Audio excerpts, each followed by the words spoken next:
going to help make sure the Iranian people are not kept isolated and in the dark," said U.S. Secretary of State Antony Blinken. The relaxation of software controls will allow American tech firms to expand their business in Iran. At least 35 people have been killed in the worst unrest in Iran for years.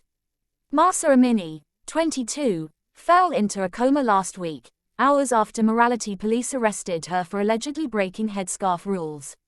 Officers reportedly beat Mahsa Amini's head with a baton and banged her head against one of their vehicles.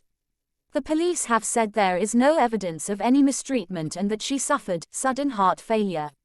Anti-government protests continued for an 8th straight night on Friday, while pro-regime rallies also took place in Tehran and other cities.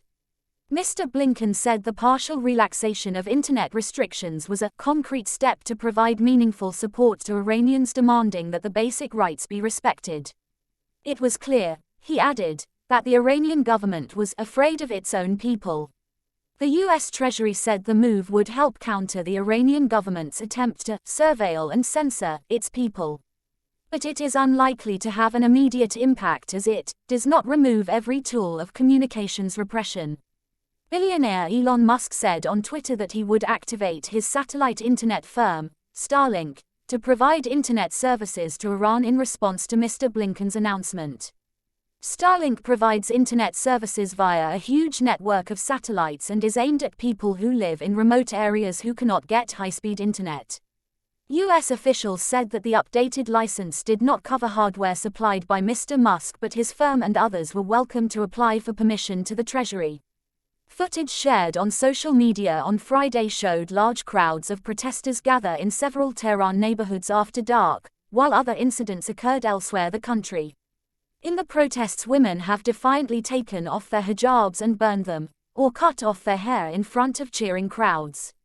While spreading across much of the country, many of the early protests were concentrated in western Iran, particularly areas with large Kurdish populations, the group Mahsa Amini belonged to.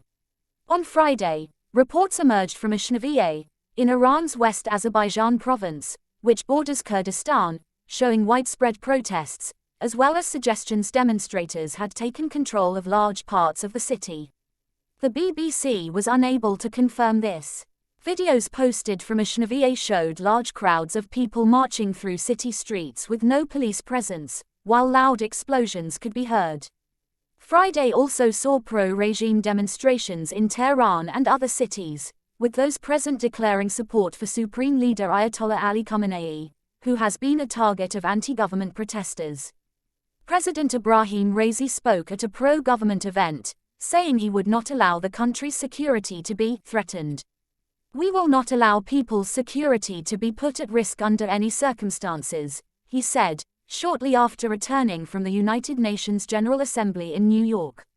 Stressing that Iran's enemies wanted to exploit the unrest, Mr. Raisi said the government would listen to criticism over Mahsa Amini's death, but would not be influenced by rioting.